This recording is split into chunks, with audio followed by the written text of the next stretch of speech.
Par exemple, pour celle qui fait le blog sur les enfants et puis les femmes et puis les enfants, là. Par exemple, elle peut dire comment éviter les fausses couches. Par exemple, elle peut faire un titre comme ça. Voilà.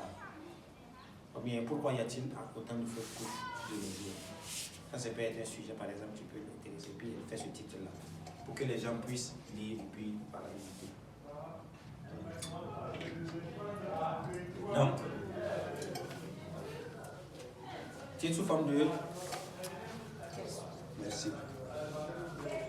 D'accord. Donc maintenant, il y a d'autres types de titres qui font appel à des facteurs commerciaux. C'est généralement pour les plateformes qui veulent vendre quelque chose. Voilà, qui veulent mettre en avant un produit ou un service. Ce n'est pas pour ceux qui veulent justement seulement traiter un sujet de manière pertinente et exhaustive. Voilà. Donc, et pour ça, par exemple, c'est les titres sous forme de promesses. Devenez une meilleure version de vous-même en 30 jours avec ce programme. Ou bien, voilà. Par exemple, ça va aussi dans le même sens que les titres impératifs. Voilà. Donc, ça fait, mais il y a une promesse à l'intérieur. Voilà. Donc, ça, c'est le type de titre aussi que vous pouvez utiliser. Voilà. Donc, le secret pour une alimentation saine.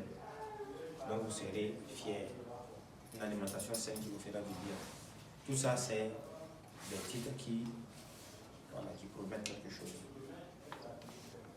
Maintenant, il y a les titres. Bon, moi, je n'aime pas trop ces titres, les titres avec les chiffres là. Où à chaque fois, il y a un chiffre. 5 techniques pour faire ça. 8 techniques pour faire ça. 3 solutions pour arrêter de manger quoi. Voilà. Ou bien des trucs comme ça. Voilà.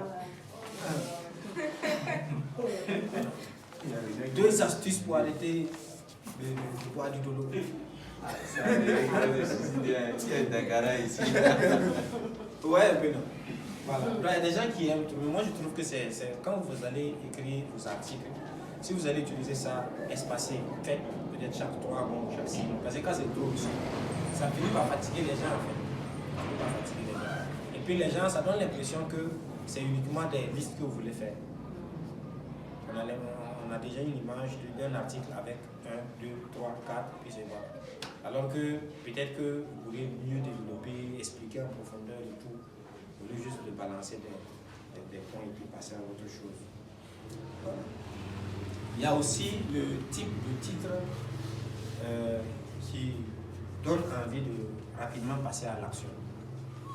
Voilà. C'est toujours dans le cadre de ceux qui veulent vraiment vendre quelque chose. Je vous donne ces types de titres-là pour que vous puissiez les utiliser peut-être dans vos campagnes.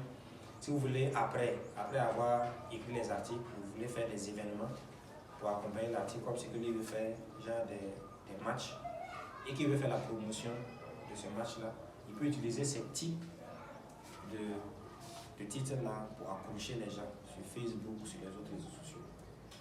Voilà. Donc, c'est le type de titre qui crée en fait une urgence chez celui qui lit. Voilà. Par exemple, si c'est sur Facebook, que c'est une offre que vous avez dit 30 minutes